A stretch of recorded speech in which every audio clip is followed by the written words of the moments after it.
The envelope was addressed to no one. That was the first thing 11-year-old Pip noticed when she pulled it from the storm drain on Mercer Street. No name, no return address, just a water-stained rectangle sealed shut with tape that had long since stopped sticking. She almost tossed it back. She'd learned early that things people left behind were usually left behind for a reason. But the envelope was heavy in a way that paper shouldn't be. Pip tucked it under her arm and kept moving. The recycling cart she dragged behind her rattled over the cracked sidewalk, aluminum cans clinking against each other in the gray November morning. Edmonton in November had a way of reminding you exactly how small you were. The sky pressed down low and white, the kind of cold that didn't announce itself but simply arrived in your lungs the moment you stepped outside. She had 6 more blocks to cover before the depot opened. Pip was the kind of kid most adults looked past. Not because there was anything wrong with her, quite the opposite.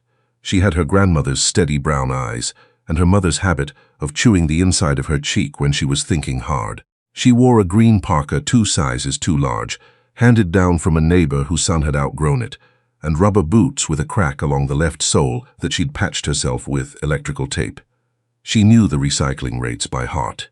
She knew which bins in which alleys got restocked on which days. She knew not to touch anything near the gas station on 118th because someone had left needles there twice.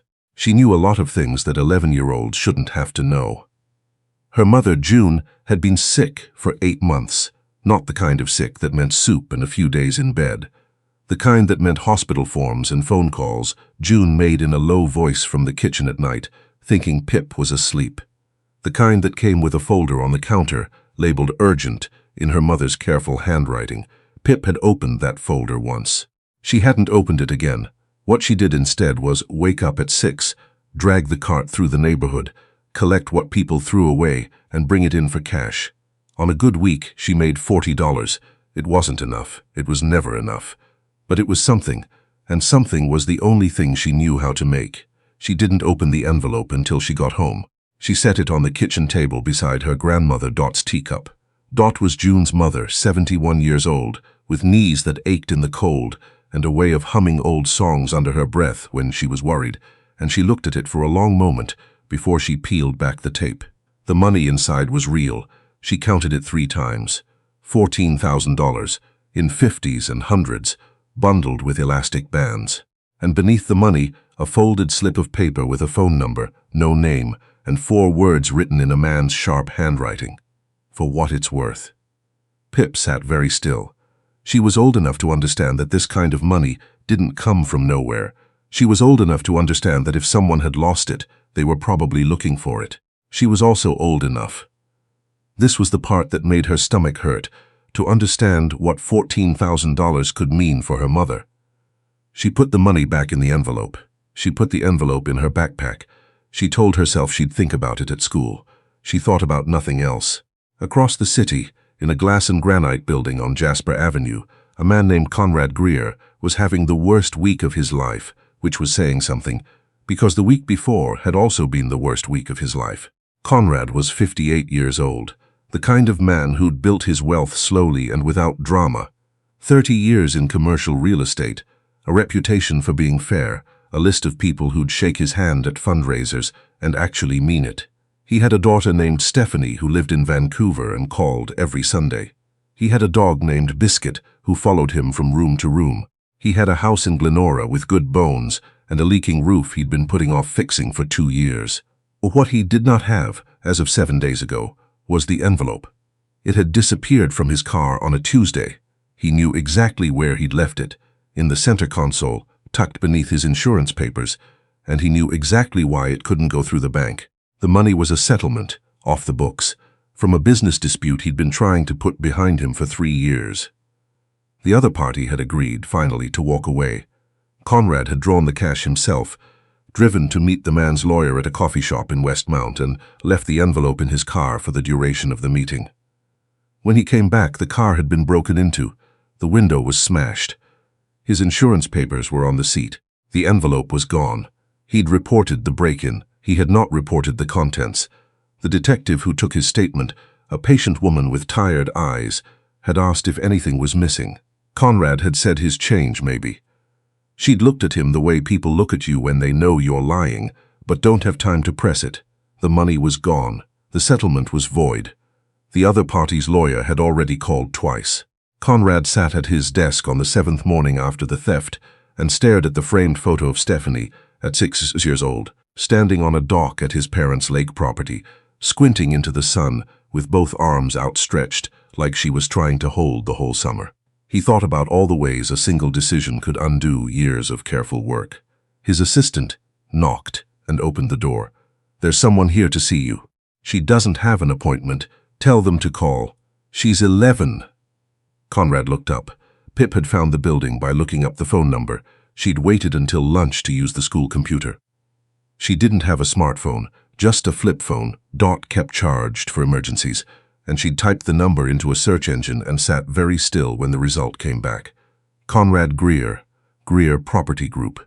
The address was on Jasper Avenue, which Pip had taken the LRT to twice before, once for a school trip to the art gallery, and once when her mother had an appointment she didn't want to take a cab to alone.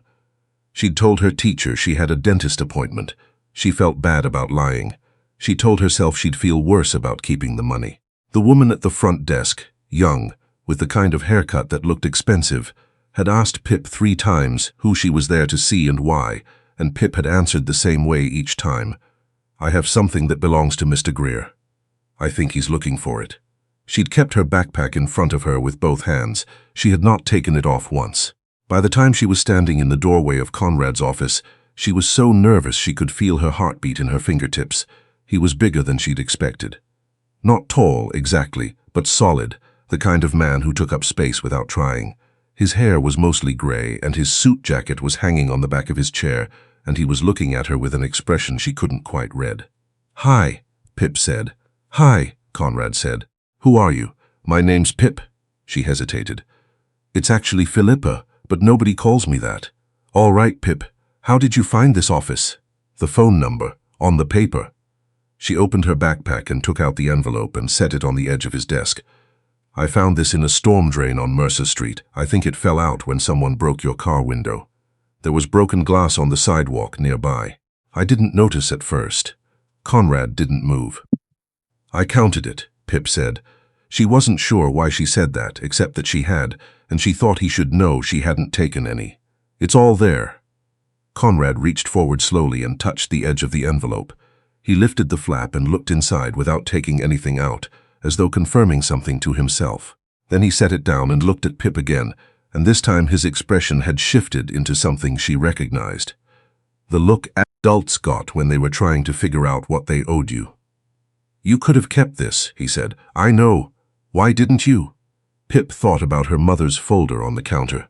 She thought about Dot's humming. She thought about the way $14,000 had felt in her hands. Not like freedom, exactly, but like something close enough to be dangerous.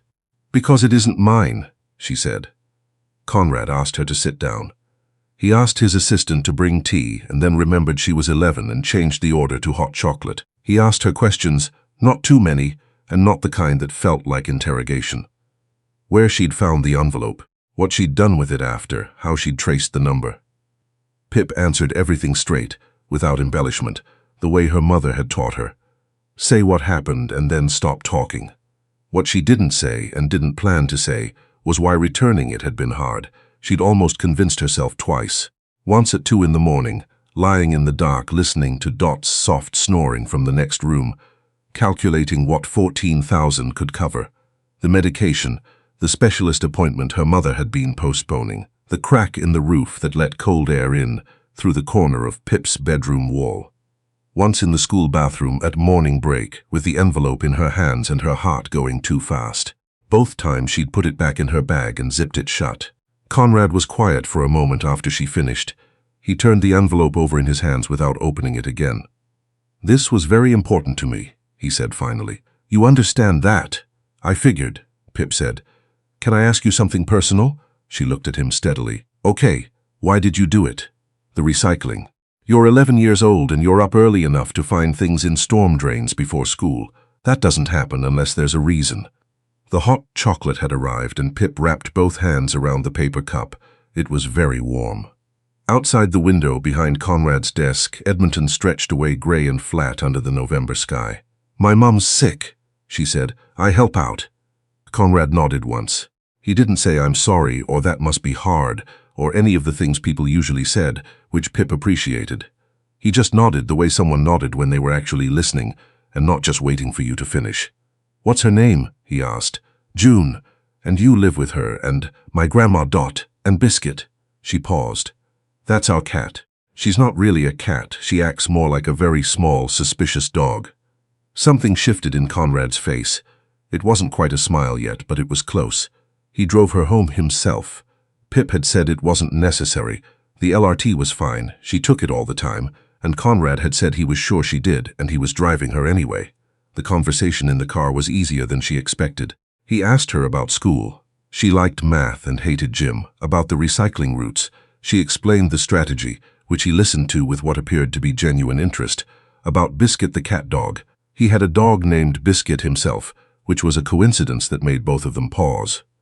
When they pulled up to the house on 113th, Pip unclipped her seatbelt and reached for her bag. "Pip," Conrad said. She looked back. He was holding an envelope, a different one, white, sealed. He held it out to her. "I don't want your money," she said immediately.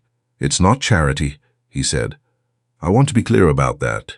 You returning what you did, that had real value to me. This is a reward, and you've earned it, and I'm asking you to take it." Pip looked at the envelope for a long moment. She thought about the folder on the kitchen counter. She thought about what the word earned felt like different from given. She took it. Inside was a check for $5,000 and a handwritten note on Greer Property Group letterhead. "Pip, integrity at 11 is rarer than most adults manage in a lifetime. If there's anything your family needs, this number reaches me directly." Conrad, she showed it to Dot first, because Dot was in the kitchen and June was asleep. Dot read it twice, then set it down on the table and pressed both hands over her mouth and breathed out slowly through her nose. "Oh, sweetheart," Dot said. "Don't cry," Pip said.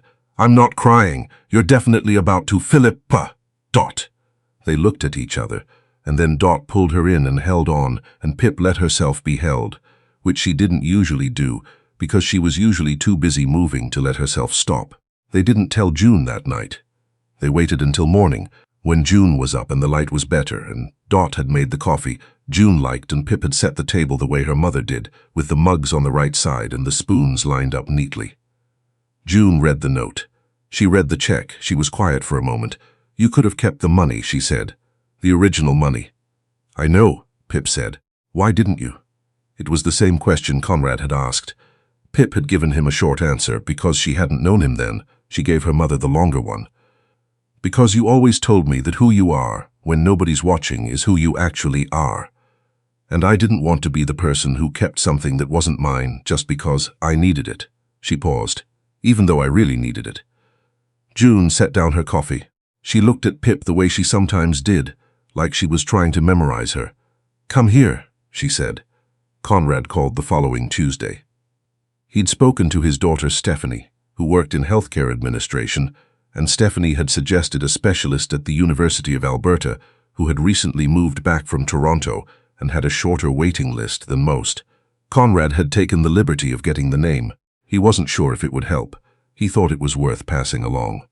Pip wrote the name down on the notepad Dot kept by the phone. "Why are you doing all this?" she asked. There was a pause on the other end. "When my wife was sick," Conrad said, "we had people who helped us, quietly, without making it a production." Another pause. "I've been waiting a long time to be on the other side of that." Pip thought about that for a moment. "I'm sorry about your wife," she said. "Thank you, Pip. Is that why the money was off the books?" A longer pause. "You're very perceptive." "My grandma says I'm too perceptive for my own good. Your grandma might be right." She could hear, faintly through the phone, a dog barking.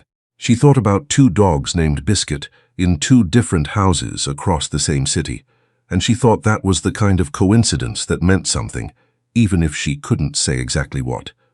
The specialist's name was Dr. Fairweather, and she had an appointment slot in January, which was faster than any of the previous referrals.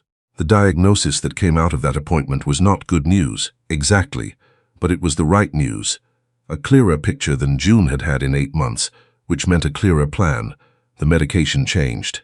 The folder on the counter was replaced with a new one. The new one had fewer question marks.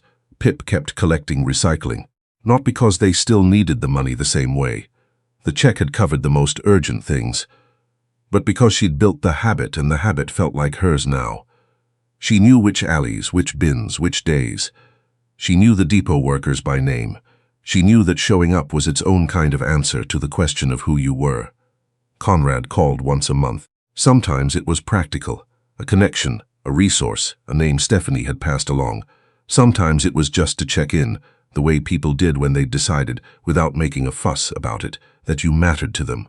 Dot always answered the phone and handed it to Pip with the same expression, eyebrows up, a small smile she was trying to suppress. "It's your billionaire," she'd say. "He's not my billionaire," Pip would say. "He's someone's billionaire." Pip would take the phone and go into the kitchen and close the door, and Dot would stand in the hall and not listen, which was its own form of listening. The thing about finding something that isn't yours is that returning it doesn't end the story. Pip had thought it would, had thought the moment she set the envelope on Conrad's desk. That chapter would close and she'd go back to normal. But that wasn't how it worked. What she'd actually done was start something. Not a dramatic something, not the kind of thing that got written up or talked about.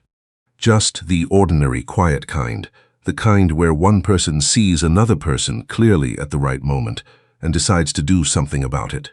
The kind where integrity compounds the same way debt does, except in the opposite direction. By March, June was stable enough to walk to the corner stores without stopping to catch her breath. By April, she was back at her job at the school library 3 mornings a week. By May, she'd started a small garden in the backyard, tomatoes and herbs in plastic containers. And she'd let Pip dig the holes while Biscuit the cat sat on the back step and watched with enormous suspicion. "Do you think he has a garden?" Pip asked, meaning Conrad. She was digging a hole for a tomato plant, her hands muddy to the wrist. "Probably," June said. "He seems like a garden person. He has a dog named Biscuit. You've mentioned that. It's a very strange coincidence." "Life is full of strange coincidences, Pip." Pip sat back on her heels and looked at the container of dirt and the small green seedling waiting to go in it and the sky above the backyard, which was finally doing what Edmonton sky in May was supposed to do, turning that particular shade of blue that made you feel, despite everything, like something was about to begin. "Mom," she said. "Yes, I think I made the right choice." June knelt down beside her in the dirt, which she hadn't done in months, and pressed a hand to the back of Pip's head. "I know you did, sweetheart," she said. "I've known that since you were very small." The seedling went in. The dirt went over it. And the sun came through the neighbor's fence in that long sideways way it had in May, falling across the garden and across June's face and across Pip's muddy hands, and it was warm in the way that things are warm after a long time of being cold, not just on the surface, but all the way through.